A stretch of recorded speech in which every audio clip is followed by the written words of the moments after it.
मेरा नाम अरुण है और मेरी उम्र 25 साल है। मेरे परिवार में मेरे माता पिता के अलावा हम सिर्फ 2 भाई थे। मुझसे बड़े मेरे एक भैया थे, जबकि मेरी कोई बहन नहीं थी। मेरे बड़े भैया का बिहेवियर शुरू से ही बहुत गुस्से वाला था। वो छोटी छोटी बात पर गुस्सा करते थे और माता पिता का भी कोई आदर सम्मान नहीं करते थे, जिस बात से मेरे माता पिता बहुत निराश थे। मैं उस समय कम उम्र का था, मगर अपने माता पिता की इज्जत करना अच्छी तरह से जानता था। भैया बड़े थे, इसलिए माता पिता के लाड प्यार ने उन्हें बिगाड़ दिया था। एक बेटे के बिगड़ जाने से मेरे पेरेंट्स ने मुझे अच्छे संस्कार दिए थे। मैं बिल्कुल भैया की तरह नहीं था। मेरा बिहेवियर बहुत शांत और नरम था। मैं हर किसी से इज्जत से बात किया करता था, जबकि मेरे भैया का बिहेवियर बहुत चिड़चिड़ा था।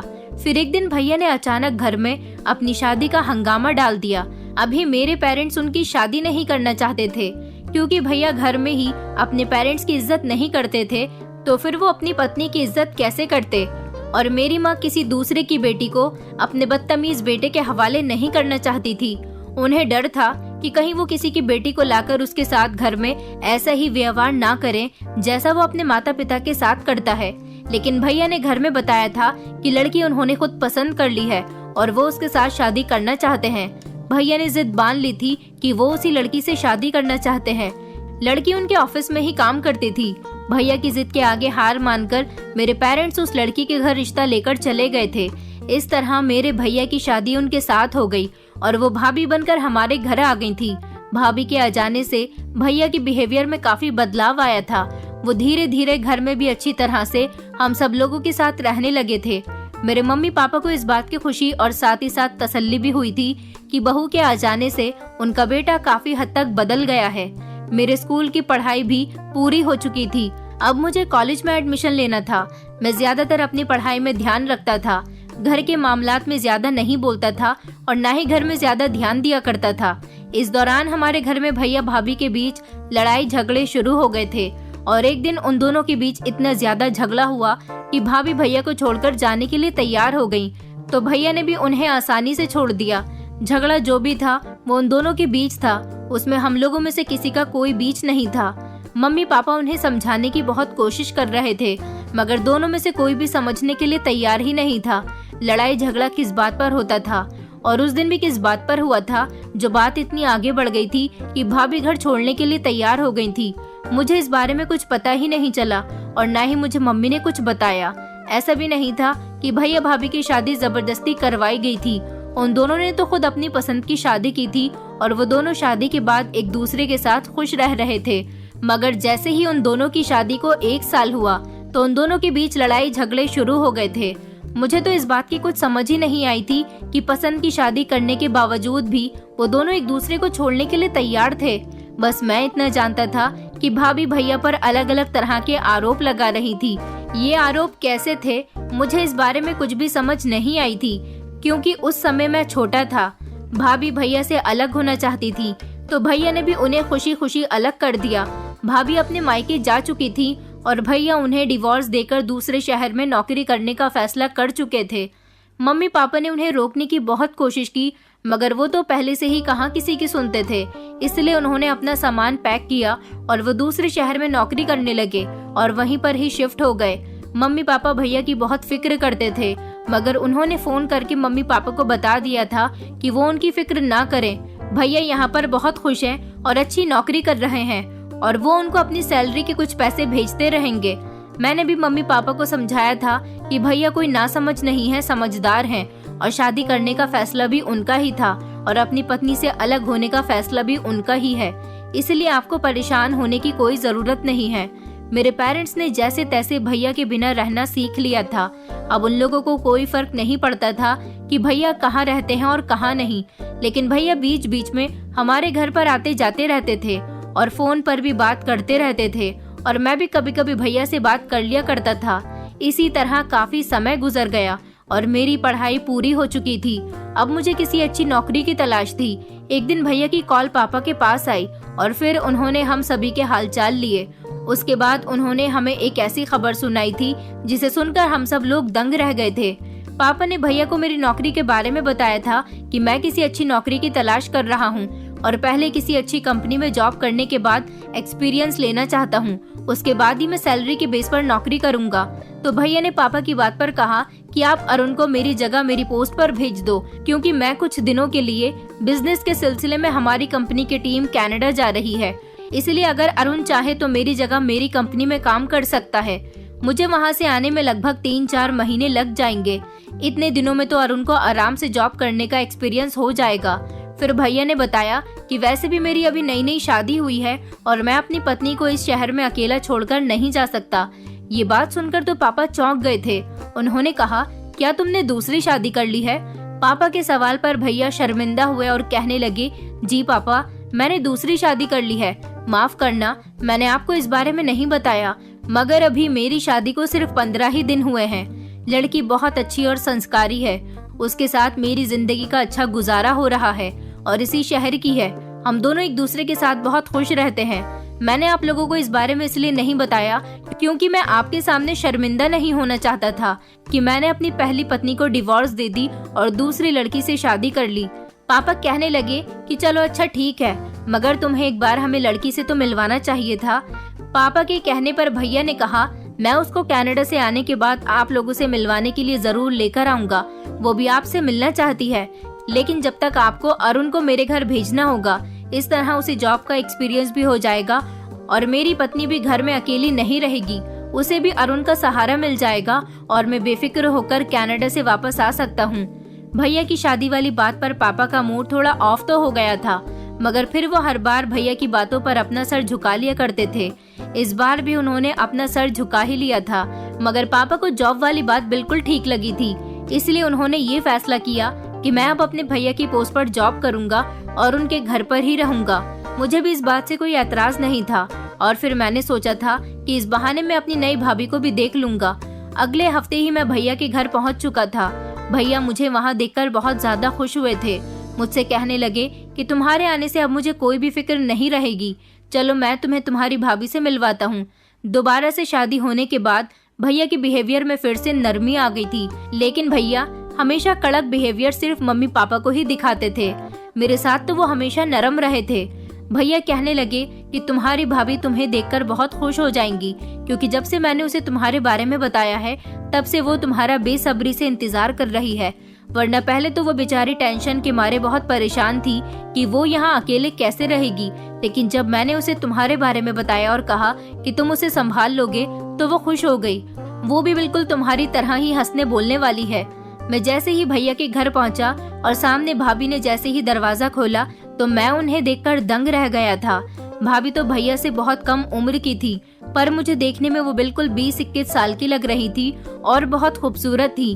वो बिल्कुल किसी परी से कम नहीं थी, किसी हीरोइन के जैसी। उनकी हाइट, हेल्थ और उनके चेहरे पर बहुत चमक थी। उनके चेहरे की चमक देखकर तो मैं घायल हो गया था। अभी तक मेरा दिल किसी लड़की पर नहीं आया था, मगर भाभी को देखते ही मैं उनकी खूबसूरती का दीवाना हो गया था। काले लंबे घने बाल जो इस समय खुले हुए थे और हवा में लहरा रहे थे।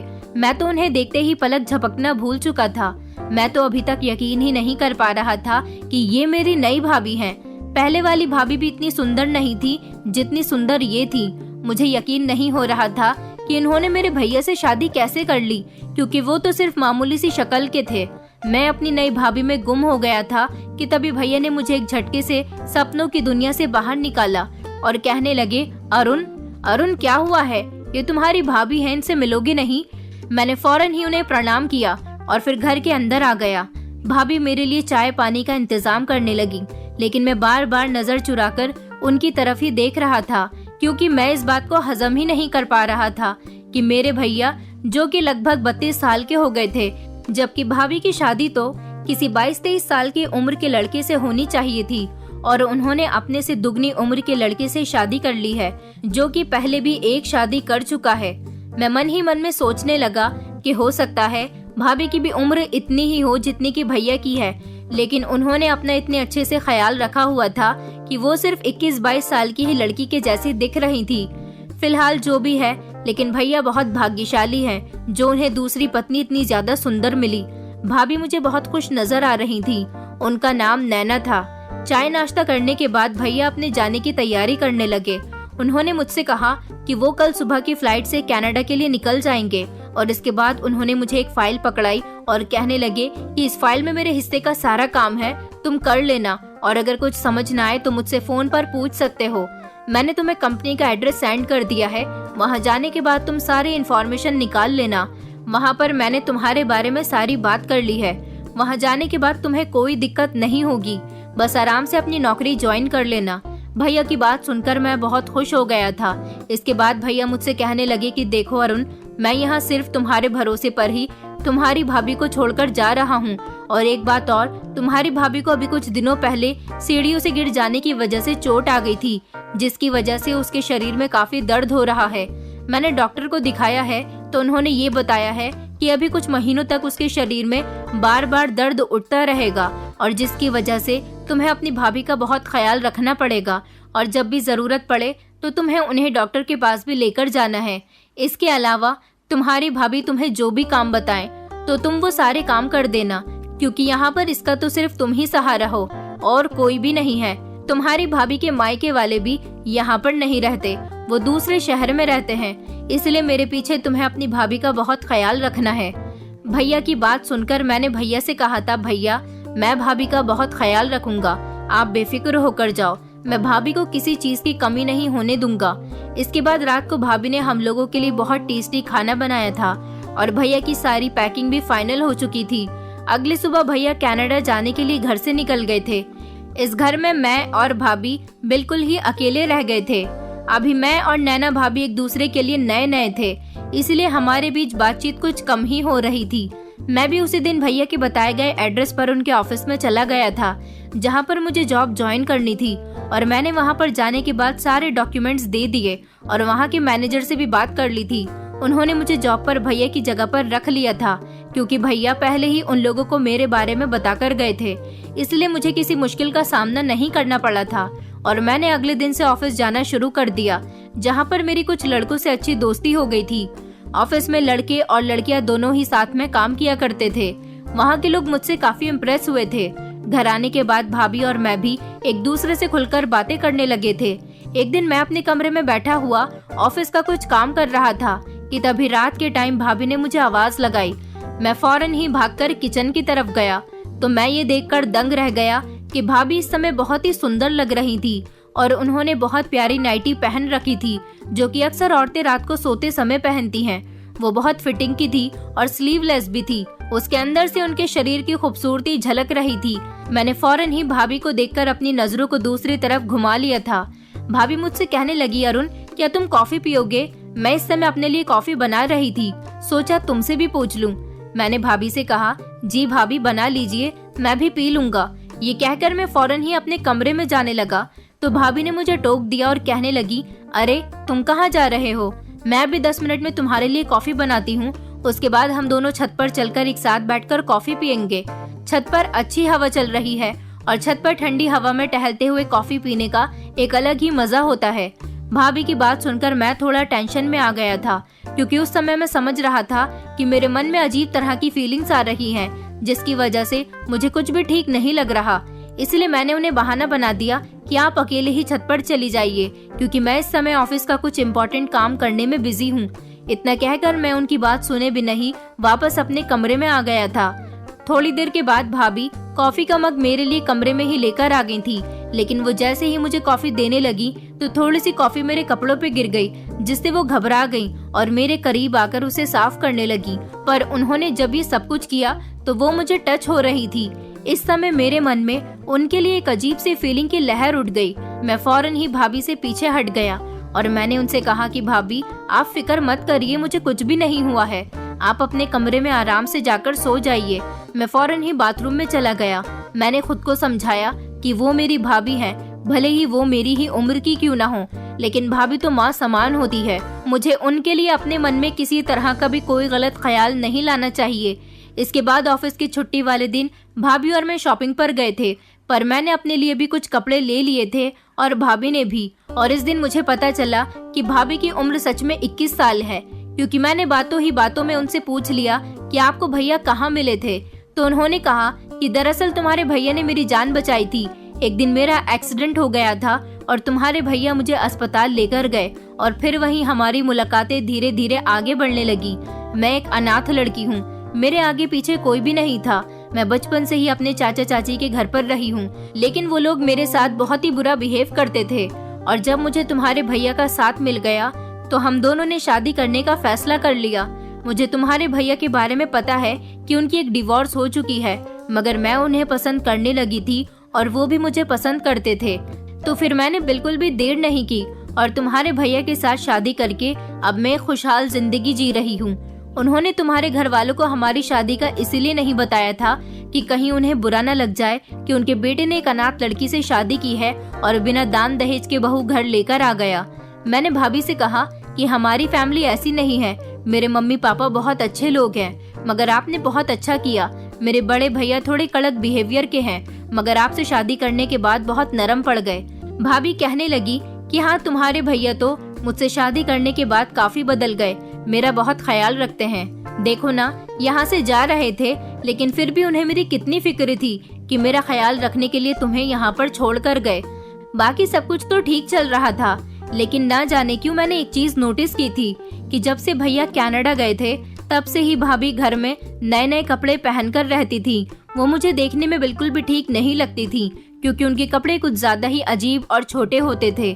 फिर मुझे लगा कि हो सकता है भाभी इन सब बातों पर इतना ध्यान नहीं देती हूँ और फिर मैं उनकी नजर में उनके छोटे भाई की तरह हूँ, इसलिए वो इस तरह के कपड़े मेरे सामने आराम से पहन रही हैं।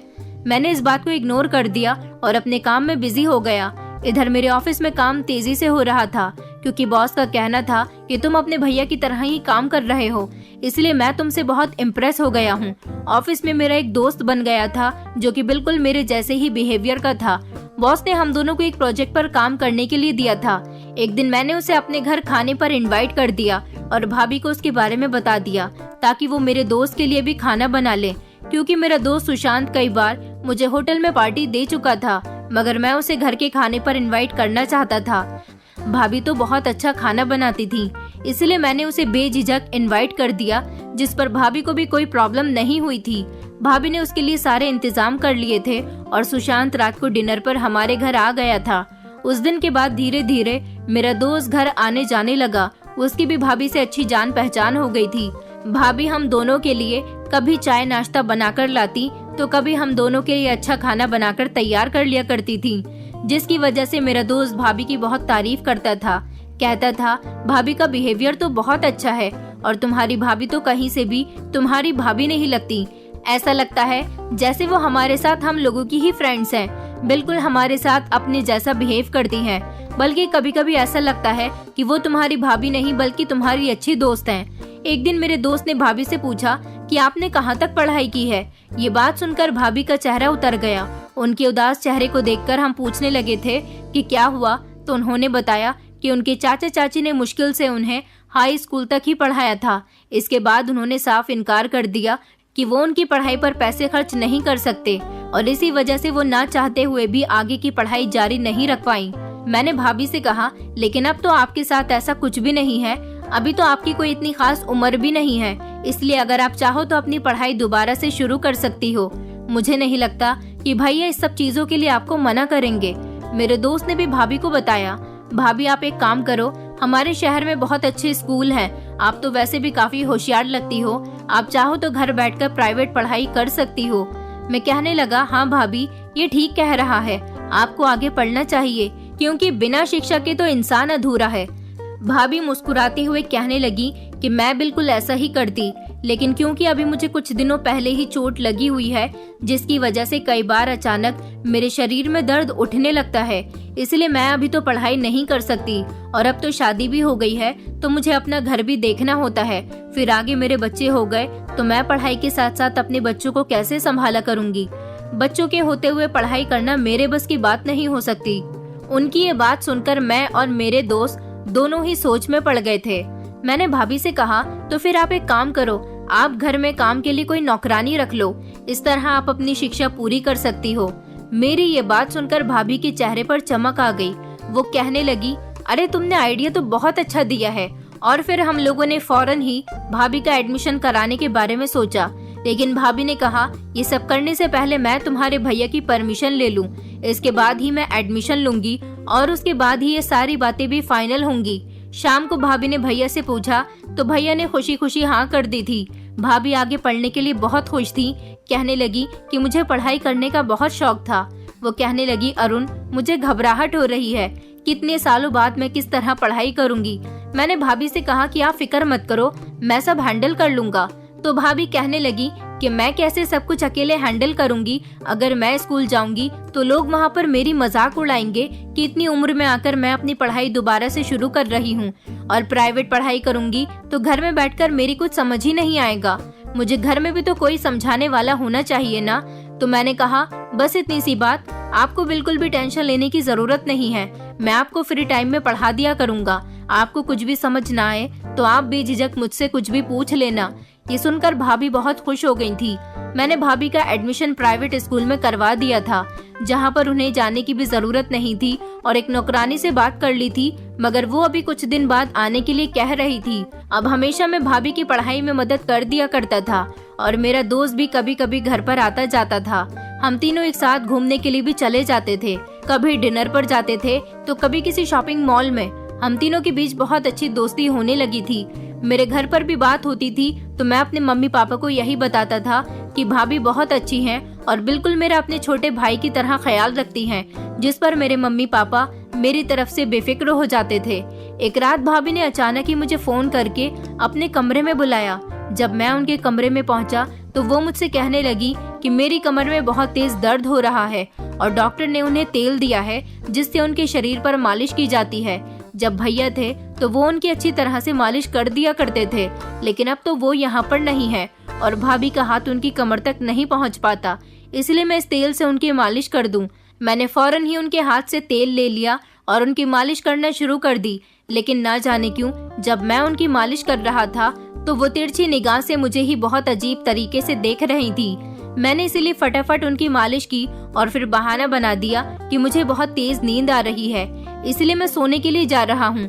इतना कहकर मैं फौरन ही उठकर वापस अपने कमरे में आ गया था। मैंने धीरे धीरे अब नोटिस किया था कि भाभी मुझसे अपना हर छोटा मोटा काम करवाती रहती हैं। जैसे कभी कहीं जा रही होती हैं तो कभी अपनी साड़ी के ब्लाउज की डोरी मुझसे बंधवाती हैं, तो कभी अपने गले में नेकलेस पहनाने के लिए कहती हैं, और कभी रात को अपने कमरे में बुलाकर अपनी नाइटी का हुक लगवाती रहती हैं कि मेरी कमर पर हाथ नहीं जाता।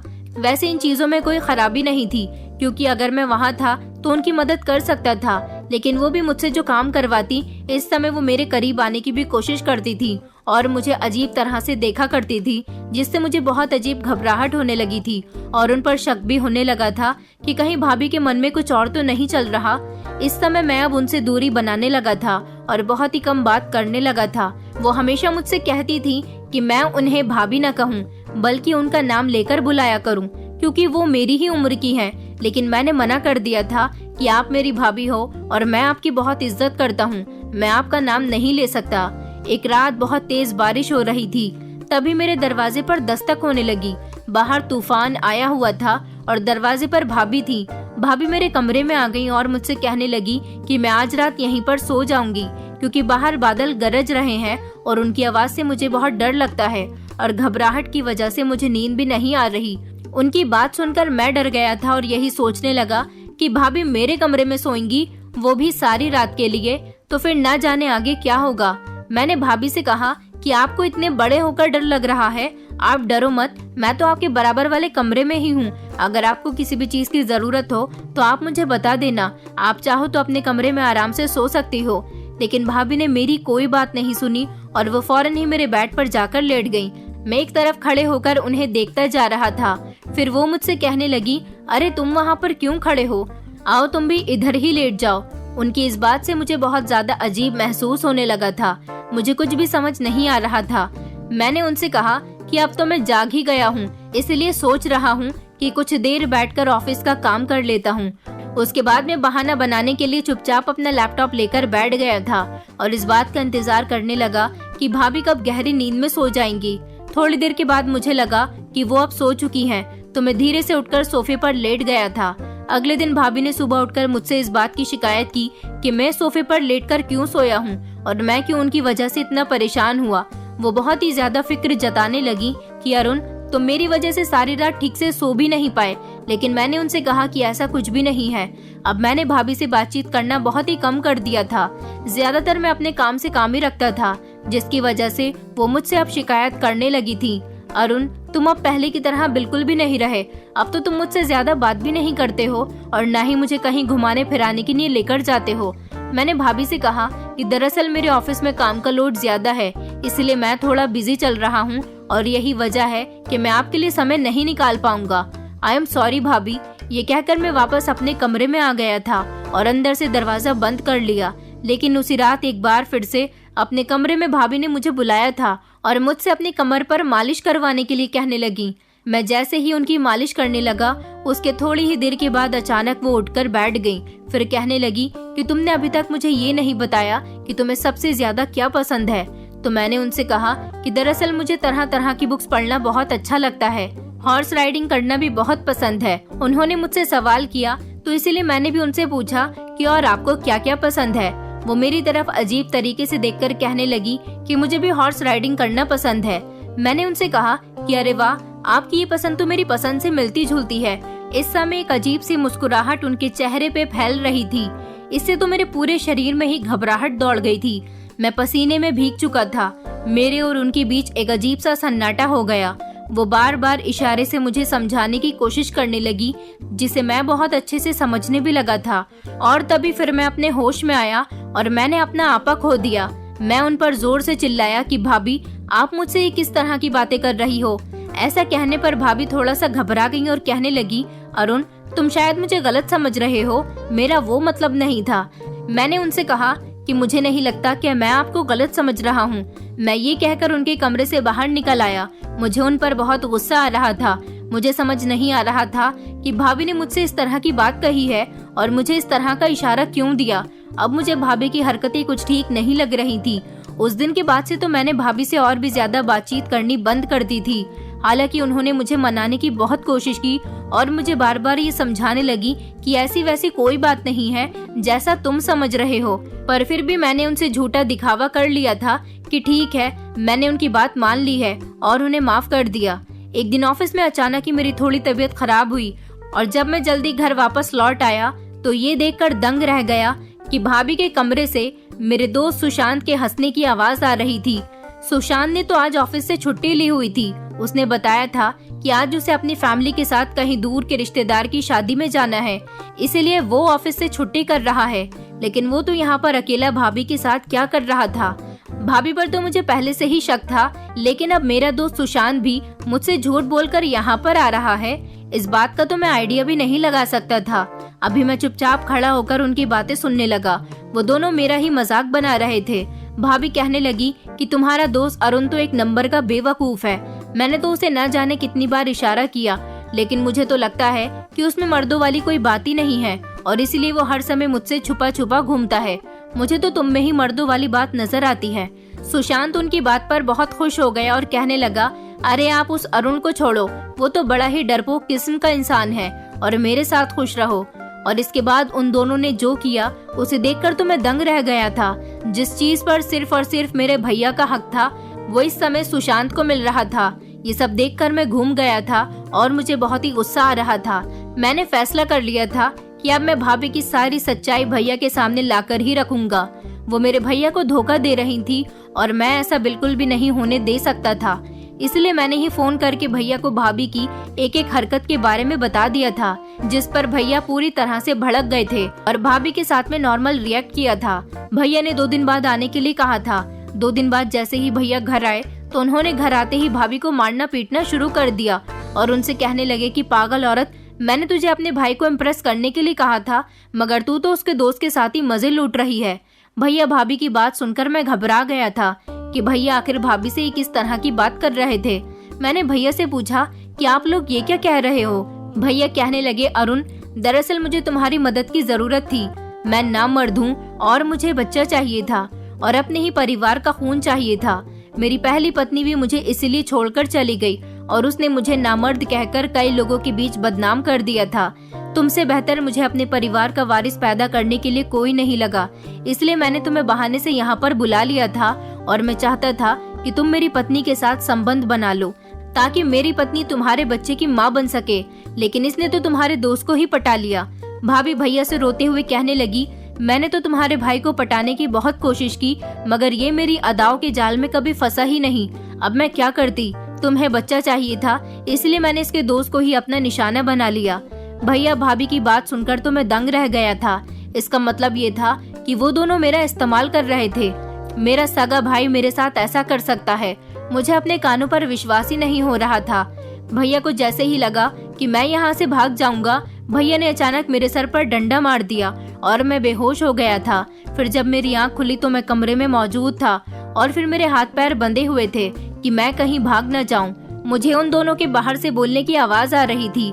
भैया भाभी से कह रहे थे, तुम्हें कुछ भी करके इससे औलाद हासिल करनी ही है। अगर ये भाग गया तो सबको सारी सच्चाई बता देगा। अब मुझे इसको घर में ही कैद करके रखना पड़ेगा।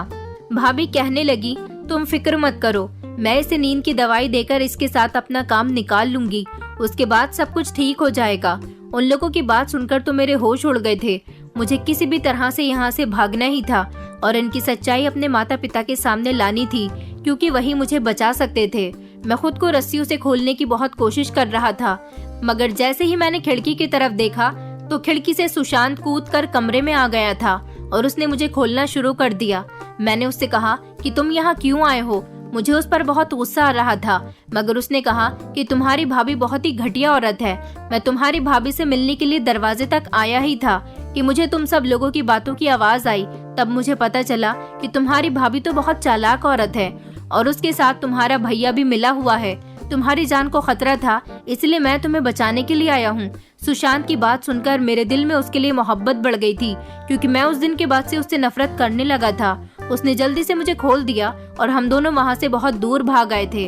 अब मुझे सारी सच्चाई अपने माता पिता को बतानी ही थी, इसलिए मैंने उनको फोन कर दिया और सब कुछ बता दिया। उन्होंने मुझे फौरन ही घर आने के लिए कहा। मैंने अपने दोस्त को थैंक यू बोला और उससे कहा कि मैं अपने घर जा रहा हूँ। मेरे पास इस समय वॉलेट भी नहीं था, इसलिए उसने मुझे घर जाने के लिए थोड़े से पैसे दे दिए। मैं जैसे ही अपने घर आया तो मेरे पेरेंट्स ने भैया को फोन करके उनसे सारे संबंध खत्म कर दिए थे और उनसे फोन पर बहुत ज्यादा लड़ाई झगड़ा हुआ था। मेरे पापा ने कह दिया था कि वो अब भैया की शक्ल तक नहीं देखना चाहते और वो उनको अपनी जायदाद से भी बेदखल कर रहे हैं, क्योंकि अब उनका सिर्फ और सिर्फ एक ही बेटा है और वो है अरुण। मेरे पेरेंट्स का कहना था कि तुम बचपन से ही जिद्दी और बदतमीज रहे हो, लेकिन हमें ये नहीं पता था कि एक दिन तुम इतनी गिरी हुई हरकत कर दोगे, और वो भी अपने छोटे भाई के साथ। तुम्हें ऐसा करते हुए शर्म नहीं आई, इसलिए मेरे माता पिता ने उनसे सारे रिश्ते नाते खत्म कर दिए थे। हालांकि भैया मेरे मम्मी पापा से माफी मांग रहे थे, लेकिन उनकी किसी भी बात की सुनवाई नहीं हुई थी और उन लोगों ने मुझे गले से लगा लिया था। वो भगवान का धन्यवाद कर रहे थे कि उनका बेटा सही सलामत वापस उनके पास आ गया। अब उन्होंने कहा कि हम तुम्हें कहीं भी नहीं जाने देंगे। हमारा एक बेटा तो ना जाने किस पर चला गया, लेकिन हम तुम्हें सीने से लगाकर रखेंगे और तुम यहीं पर रहकर नौकरी करोगे। तुम्हें कहीं भी जाने की जरूरत नहीं है। अब मैं अपने शहर में ही नौकरी कर रहा हूँ। भैया भाभी से तो हमने कोई भी रिश्ता नहीं रखा और न ही अब वो हमारे घर आते हैं। कुछ रिश्ते इस तरह से अपने रिश्तों को खराब करने की कोशिश करते हैं, जैसे मेरे भैया ने अपनी बदनामी दूर करने के लिए मेरा फायदा उठाने की कोशिश की थी। अगर वो ना मरते तो अपना इलाज भी तो करा सकते थे, मगर उन्होंने ये राज दुनिया से छुपाने के लिए अपने छोटे भाई का ही इस्तेमाल करना चाहा और ये भी नहीं सोचा कि उनकी पत्नी और मेरे बीच क्या रिश्ता है। कुछ रिश्ते इसी तरह से रिश्तों को शर्मसार कर देते हैं और ऐसे रिश्तों से हमें कोई ताल्लुक नहीं रखना चाहिए। दोस्तों, उम्मीद करती हूँ आपको हमारी कहानी पसंद आई होगी। कहानी पसंद आई हो तो वीडियो को लाइक करें, चैनल पर नए हैं तो चैनल को सब्सक्राइब करें और हाँ, नोटिफिकेशन बेल को जरूर दबाएं ताकि अगली अपडेट सबसे पहले आपको मिले।